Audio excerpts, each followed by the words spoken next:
আপনি আমাদের সমাজে বহু মানুষ দেখবেন 5 ওয়াক্ত নামাজও পড়ে, আবার রমজান মাসে রোজাও রাখে, আবার সাধ্য অনুযায়ী যাকাতও দেয়।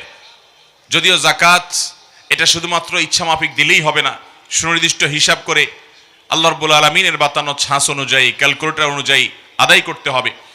কিন্তু হালাল উপার্জন করেনওয়ালা মুসলমান আমাদের সমাজ যদি আপনি খুঁজতে থাকেন, টর্চ লাইট দিয়ে খুঁজে হাজার হাজার মুসলমানের মধ্যে 2-4 জন পাবেন কিনা সন্দেহ।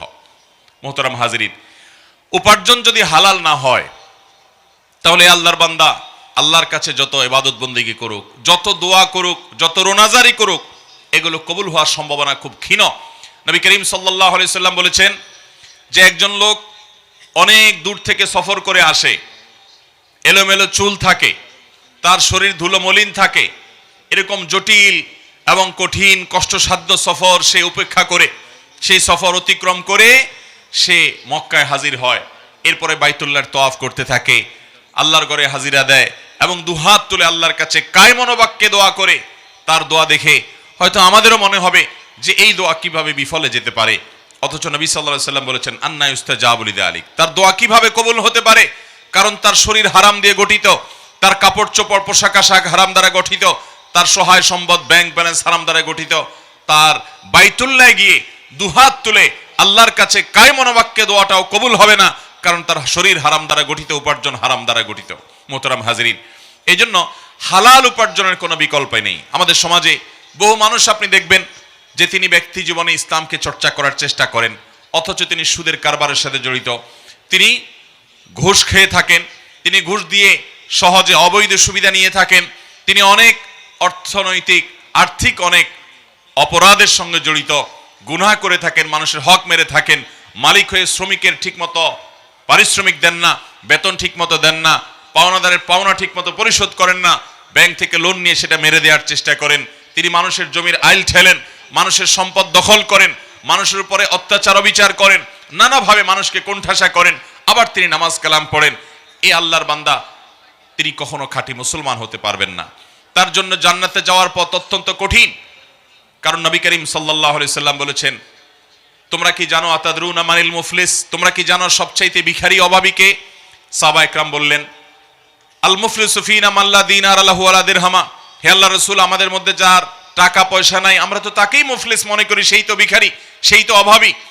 নবী রাসূলুল্লাহ সাল্লাল্লাহু আলাইহি ওয়াসাল্লাম বলেছেন, আমি সেই মুফলিসের কথা বলছি না, আমি বলছি এমন এক মুফলিসের কথা যে মুফলিসটা প্রকৃত অর্থে এবং সবচেয়ে বড় মুফলিস, সবচেয়ে বড় অভাবী, সবচেয়ে বড় অসহায়, সবচেয়ে বড় হতদরিদ্র, এই মানুষটা হলো সে যে মানুষটা দুনিয়া থেকে চলে যাবে অনেক নেক আমল নিয়ে। তার জীবনে অনেক কোরআন খতম সে করেছে, অনেক হজ ওমরা সে করেছে, অনেক ইবাদত বন্দেগী সে করেছে, অনেক ওয়াজ মাহফিল সে শুনেছে, অনেক ওলামাদের খেদমত সে করেছে, অনেক ওলামাদের হাদিয়া তোফা সে দিয়েছে, অনেক ভালো ভালো কাজ করেছে, অনেক জিকির আজকার সে করেছে, অনেক তাসবিহ তেলাওয়াত সে করেছে, অনেক দিনের ইলম সে অর্জন করেছে, অনেক ভালো কথা সে শুনেছে, অনেক ভালো কথা সে বলেছে, অনেক নফল আমল সে করেছে, অনেক নফল দান দক্ষিণা সে করেছে, অনেক মানুষের উপকার সে করেছে। সে তো মনে করেছে এত নেক আমল করে যাচ্ছি, আল্লাহর কাছে জান্নাত ছাড়া আমার কি বা প্রাপ্য হতে পারে। কিয়ামতের ময়দানে সে যখন হাজির হবে তখন দুনিয়াতে সে কারোর হক মেরেছে, কারোর সম্পদ আত্মসাৎ করেছে, কারোর হক নষ্ট করে কাউকে অপমান করেছে, কাউকে অপদস্থ করেছে, কাউকে গালমন্দ করেছে, কারোর প্রতি জুলুম করেছে, কারোর উপরে অত্যাচার অবিচার করেছে। নিরীহ মানুষ দুনিয়াতে সে কিছু বলতে পারে নাই। রিকশাওয়ালার প্রতি হয়তো আপনি অবিচার করেছেন, আপনি হয়তো যুবক মানুষ 2-4 জন একত্র হয়েছেন, কলেজ ইউনিভার্সিটিতে পড়েন, আপনি হয়তো কোনো পাবলিক বাসে উঠেছেন, চুন থেকে নুন খসলো, আর কন্ট্রাক্টর বা আপনি বাসের হেল্পার বা ড্রাইভার বা অন্য কোনো নিরীহ মানুষের উপর আপনি চড়াও হয়েছেন, আপনি একটা মুখ খারাপ করে কথা বলেছেন, ভয়ে তারা কোনো জবাব দিতে পারে নাই। দুনিয়ার এরকম যত মানুষের প্রতি আপনি অবিচার করেছেন, যত মানুষের হক নষ্ট করেছেন, হারাম উপার্জন করেছেন, অন্যায়ভাবে মানুষের সম্পদ আত্মসাৎ করেছেন, এই সকল পাওনাদার কিয়ামতের ময়দানে উপস্থিত হবে এবং আল্লাহর কাছে আসামি হিসাবে আপনাকে দাঁড় করিয়ে তারা বিচার দিবে, আল্লাহ দুনিয়াতে আমরা বিচার পাই নাই, আজ আমরা বিচার চাই। প্রতিটা মানুষ তার বিচার আল্লাহর কাছ থেকে পাবে, কারণ তিনি আহকামুল হাকিমিন। তখন সারা জীবন অনেক নেকামল, অনেক ওমরা, অনেক হজ, অনেক ভালো কাজের সওয়াব নিয়ে, সওয়াবের পাহাড় নিয়ে কিয়ামতের ময়দানে উপস্থিত হওয়ায় আল্লাহর বান্দা তার কাছে কোনো পাওনাদার তার পাওনা নিয়ে যখন হাজির হবে, আল্লাহ রাব্বুল আলামিন তখন তার নেকামল থেকে কিছু দিয়ে মামলা নিষ্পত্তি করবেন। আরেক পাওনাদার হাজির হবে যে আল্লাহ আমাকে গালি দিয়েছে, আমি কিছু বলতে পারি নাই।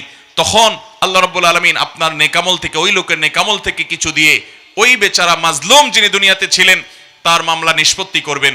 এভাবে পাওনাদারদের মামলা নিষ্পত্তি করতে গিয়ে এ আল্লাহর বান্দা যত আমল করেছে কষ্ট করে, সকল আমল পাওনাদারকে দিয়ে আল্লাহ রাব্বুল আলামিন পাওনাদারদের পাওনা পরিশোধ করবেন। কিন্তু ততক্ষণেও তার পাওনাদার শেষ হবে না, পাওনাদার আরো থাকবে। আমল শেষ হয়ে গেছে, পাওনাদার আরো আছে। তখন আল্লাহ রাব্বুল আলামিন পাওনাদারদের যে পাপের বোঝা, তাদের যে গুনাহের বোঝা, সেটা তাদের জুলুমের অনুপাতে, প্রাপ্যতার অনুপাতে, তাদের প্রতি জুলুমের অনুপাতে, তাদের হক অনুপাতে আল্লাহ তাআলা এই দুনিয়া থেকে নেকামলের পাহাড় নিয়ে যাওয়া মানুষটার কাঁধে আল্লাহ তাআলা তুলে দিবেন। এবং একটা পর্যায়ে সকল পাওনাদারদের মামলা যখন নিষ্পত্তি হবে, ততক্ষণে এই ব্যক্তি এই সমস্ত পাপের বোঝা মাথায় নিয়ে জাহান্নামে চলে যাবে, অথচ সে অনেক নেকামল করে গিয়েছিল। মোহতারাম হাজিরিন, এই ভয়াবহ চিত্র থেকে যদি আমরা বাঁচতে চাই, তাহলে আমাদের প্রতিটি টাকা, প্রতিটি পয়সা টনটন করে বাঁচতে হবে। হারাম থেকে আমাদেরকে বেঁচে থাকতে হবে। হারাম থেকে বেঁচে থাকার মতো কঠিন কাজ আমাদের এই সমাজে আরেকটা নাই। কারণ আপনি হালালের পথে থাকবেন, আপনি হয়তো সম্পদশালী হতে পারবেন না। আপনি হালালের পথে থাকবেন, হয়তো আপনি সমাজে প্রভাব প্রতিপত্তিশালী হতে পারবেন না। আপনি হালালের পথে থাকবেন, হয়তো আপনার বাবা মাও আপনাকে ভালো চোখে দেখবে না। আপনি হালালের পথে থাকবেন, আপনি বন্ধু বান্ধব পাবেন না। হালালের পথে থাকবেন, হারাম বর্জন করবেন, আপনার স্ত্রী সন্তানরা হয়তো আপনার উপরে সন্তুষ্ট থাকবে না। হয়তো অনেক ওলামা ইকরামের কাছে আপনি কদর পাবেন না। কিন্তু মনে রাখবেন, আপনি যদি হালালের পথে থাকেন, আপনি যদি হারাম বর্জন করেন, সবচেয়ে বড় যে নেয়ামতটি পাবেন তা হলো মানসিক প্রশান্তি। নবী আলাইহিস সালাম বলেছেন, লাইসাল গিনা বিকাসরাতিল আরদ ওয়ালাকিন্নাল গিনা গিনান নাফস। অনেক সম্পদের মালিক ধনী হওয়া নয়, এটার নাম সচ্ছলতা নয়। সচ্ছলতা হলো মনের সচ্ছলতা। যে ব্যক্তি অল্প পেয়েছে সেটাতে তিনি সন্তুষ্ট, তার কোনো অভাব বোধ নেই, তার ভিতরে কোনো কমতি আছে এটা তিনি মনে করেন না, তার হাত পা সুস্থ, তার মস্তিষ্ক ভালো, তার দৃষ্টিশক্তি আছে, শ্রবণ শক্তি আছে, তিনি সুস্থ স্বাভাবিক মানুষ, তিনি নিজেকে সুখী মানুষ মনে করেন, তার যা আছে সেটা নিয়ে তিনি খুশি, আল্লাহর দরবারে শুকরিয়া আদায় করেন। এই লোকটা হলো আল্লাহর জমিনে প্রকৃত অর্থেই ধনী এবং সচ্ছল। আরেকজনের লক্ষ লক্ষ কোটি কোটি টাকা আছে, কিন্তু তার আরো চাহিদা আছে, আরো ডিমান্ড আছে, আরো অভাব আছে। এই লোকটা প্রকৃত অর্থে অভাবী। মোহতারাম হাজিরিন, এই জন্য হক হালালের পথে চলা, হালাল উপার্জনের পথে চলা, এটা দুনিয়ার সবচেয়ে কঠিন কাজগুলোর মধ্যে একটি। আজ বহু নামাজি মুসলমান আপনি পাবেন, বহু রোজাদার মুসলমান পাবেন, হালাল উপার্জনকারী মুসলমান আপনি খুব একটা পাবেন না। কোরআনে কারীম যদি খোলেন আপনি দেখতে পাবেন আল্লাহ তাআলা বলেছেন, ইয়া আইয়ুহার রুসুল কুলু মিনাত তাইয়্যিবাত ওয়া আমালু সালিহা। হে রাসূলগণ, হে নবীগণ, আপনারা হালাল উপার্জন করুন, হালাল ভক্ষণ করুন। এরপরে আল্লাহ বলেছেন ওয়া আমালু সালিহা, নেকামল করুন। নেকামলের কথা আল্লাহ পরে বলেছেন, ইয়া আইয়ুহার রুসুল কুলু মিনাত তাইয়্যিবাত। হে রাসূলগণ, নেকামল এর কথা আল্লাহ পরে বলে আগে বলছেন যে আপনারা আগে হালাল উপার্জন করুন, হালাল উপার্জন করুন। এই নির্দেশের পরে আল্লাহ বলেছেন ওয়া আমালু সালিহা, নেকামল করো। আর আমাদের সমাজে বেশিরভাগ মুসলমানরা মনে করেন যে আমরা টাকা পয়সা কামাই করে নেই, এরপরে অনেক টাকা পয়সা যখন হয়ে যাবে কিছু মসজিদে, কিছু মাদ্রাসায়, কিছু ওয়াজ মাহফিলে, কিছু গরিব দুঃখীকে, কিছু আলেম ওলামাদেরকে দিয়ে বোধহয় আমার আগের সমস্ত পাপ কাটাকাটি হয়ে যাবে, কালো টাকা সাদা হয়ে যাবে, হারামগুলো সবগুলো হালাল হয়ে যাবে। এরকম ধারণা নিয়ে আমাদের অনেক ভাইরা অবৈধ উপার্জন করেন।